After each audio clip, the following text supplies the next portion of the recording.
bisa ke Masjidil Aqsa, apalagi dalam suasana perang. Kira-kira rasanya gimana?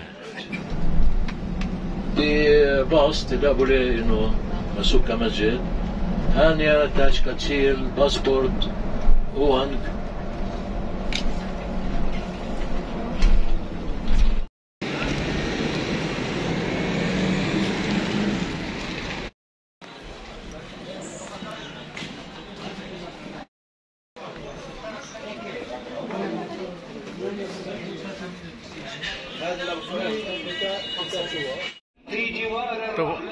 Dome of the Rock.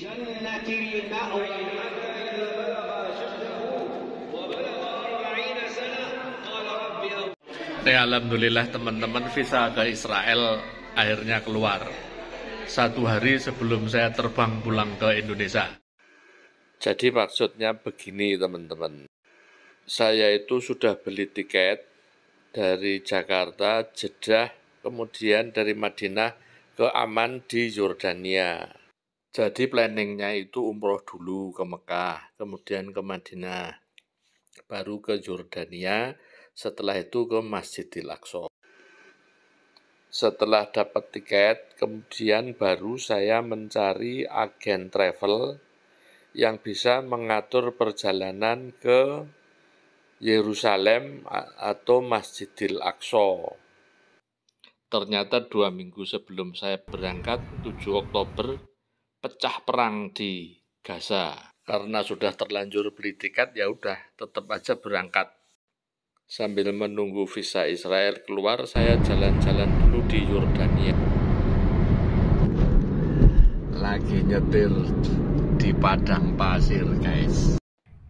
Saya sempat ke Wadi Ram, ke Petra, ke Dead Sea, ke Yeras, ke Ajlun, dan tentu saja Amman Citadel di dalam kota. Ternyata ditunggu-tunggu sampai tiket saya pulang, visa belum keluar, baru keluar sehari sebelum saya balik. Akhirnya gerabak-gerubuk mereschedule tiket pulang ke Jakarta dan melakukan persiapan untuk masuk ke Yerusalem atau Masjidil Aqsa. Nah teman-teman sekarang lagi sarapan, lagi ngumpul, terus nanti sebentar lagi berangkat ke Masjidil Aqsa. Waktu mau berangkat itu ya ngeri-ngeri sedep gitu. Bayangannya kan serem gitu ya, apalagi suasananya perang. Jadi waktu berangkat dari hotel, Indonesia Hotel di Amman, sampai perbatasan itu ya mencekam. Teman-teman di base tuh nggak banyak bicara, nggak banyak ngomong. Pokoknya semuanya itu tegang lah. Teman-teman, ini teman saya berangkat ke Masjidil Aqsa. Beliau ini alumni ITB, ya Pak ya? Ya. Alumni, ketemu di Yordania. Sekarang saya mau nanya, itu perasaannya sebelum masuk Pak nih ya Pak? Kan ada perang gitu kan? Itu kira-kira mau masuk ke sini perasaannya gimana?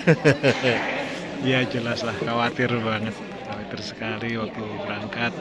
Ya biasalah ya, karena tempat yang baru, tempat baru, dan situasinya ya Bapak sendiri tahu kan situasinya gimana gitu. Ada Jadi tegang-tegang agak gitu. sedikit ya, cuman ya ada keyakinan sih insya Allah ini dimudahkan gitu. Ya alhamdulillah mudah. Alhamdulillah. Ya, ada jalannya kita ke sini. Iya. Gimana Bu? Aduh, Pak. Sebelum masuk sini gimana rasanya? Nanyain suami saya bilang, kok saya ini lagi kondisi gini kok kita mau ke sana gitu. Ya setengahnya saya memang takut. Takut ya? Takut. Karena kan baca beritanya memang ya menakutkan gitu. Iya. Nah, baru saya ngerasa confident, percaya diri itu setelah di Petra kemarin ketemu orang yang baru kembali dari sini. Oh iya. Mereka bilang, bukan mereka, bapak-bapak itu bilang, kan suami tanya, gimana kondisi di sana? Oh aman, tenang kok di sana gitu. Iya. Nggak apa-apa, itu hoax itu beritanya. Iya.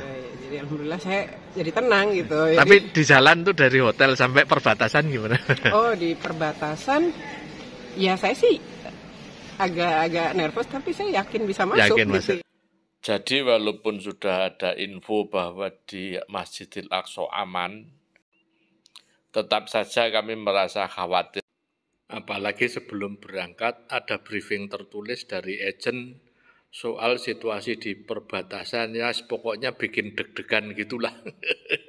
Singkat cerita, akhirnya kami berangkat 5 keluarga dan 3 anak-anak, total 13 orang. Di jalan sempat berhenti di Tugu Tanda Sea Level. Ini kami memakai Mercedes Sprinter menuju perbatasan Israel. Lagi foto-foto di sea level.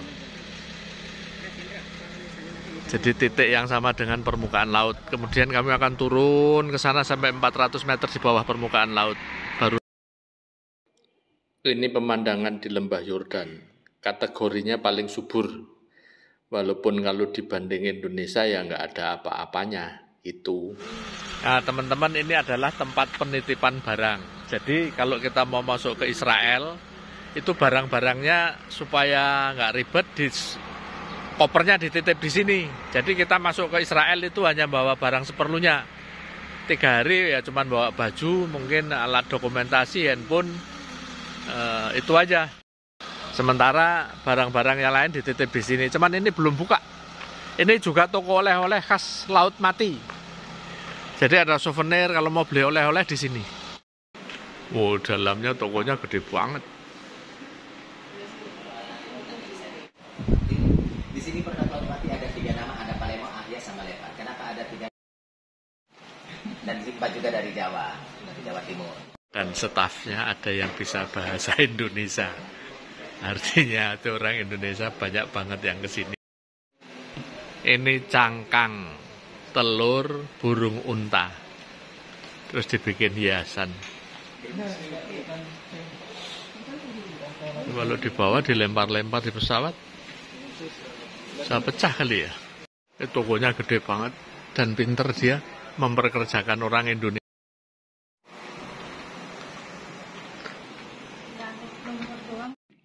Mendekati jam 9 pagi kami jalan lagi menuju perbatasan. Penjagaan terlihatnya ketat. Sayangnya kami nggak boleh mengambil gambar selama berada di perbatasan. Sebetulnya bisa sih nyuri-nyuri, cuman khawatir nanti guide-nya yang kena. Di kebun tebu, pisang. Yordania Utara memang daerah subur. Perkebunan pisang, berapa hektar itu ya? Jadi waktu di bordernya Yordania itu pemeriksaan pertama itu diperiksa manifest sama paspor. Paspornya dibuka lembar per lembar, kayaknya dilihat ini orang habis pergi kemana aja, ke negara-negara tertentu yang riskan enggak. Di situ agak lama, terus lolos. Akhirnya masuk ke imigrasi sama security check di bordernya Yordania. Sekarang udah pakai mesin X-ray itu. So barang-barang diperiksa, kemudian paspor dikumpulin sama guide. Kemudian guide-nya yang ngurus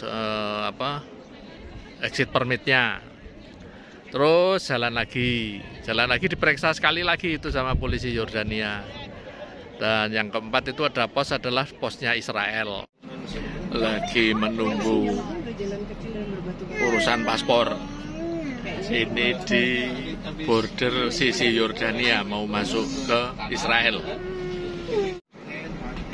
Itu guide-nya Pak Ahmad lagi ngebrief supir. Masuk sisi Israel lebih ketat lagi. Polisinya bawa senjata, barang-barang dibawa portir, kemudian kami antri di imigrasi. Ini untuk melewati perbatasan. Kalau mau masuk Israel dapatnya ini pengganti visa. Allah, nama saya Nazi, oke, aku guide dari Palestina. Aku guide banyak grup dari Indonesia. Ini baru keluar dari grup ini. Perbatasan, masuk ke perbatasan Israel.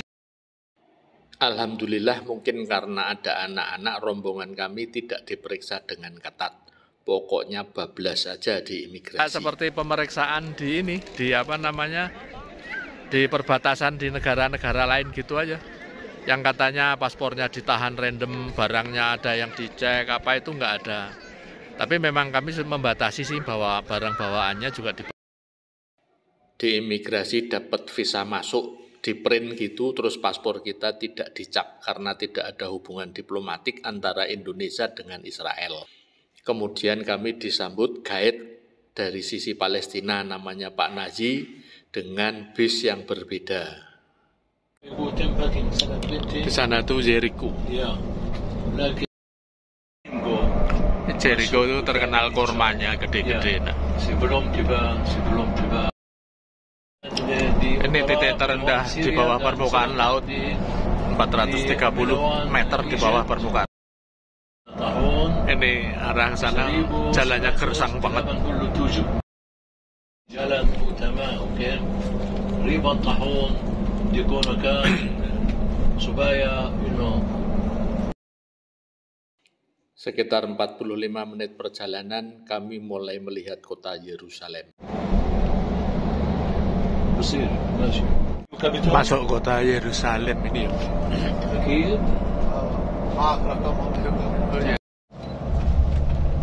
Ini di bawah ini kota Yerusalem.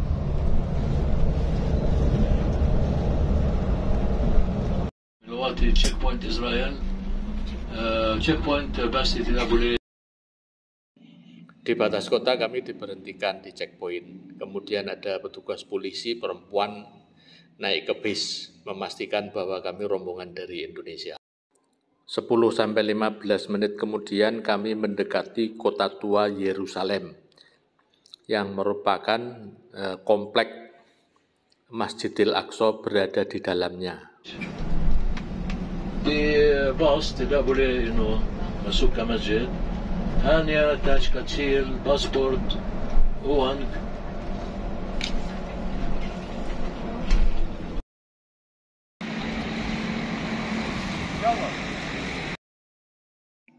Alhamdulillah setelah perjalanan sekitar 4 jam, kami bisa masuk gerbang Masjidil Aqsa lewat Gate Herods di kawasan kaum muslim di situ. Kawasan Yahudi yang berkerajaan dan kawasan Armenia. Kami mesti berjalan sekitar 500 melewati perkampungan kaum muslimin. Di kanan kiri jalan itu banyak toko-toko kecil, juga kaki lima menjual dari buah-buahan, toko kelontong, souvenir, itu lengkap di situ. UN Nation, ini lorong.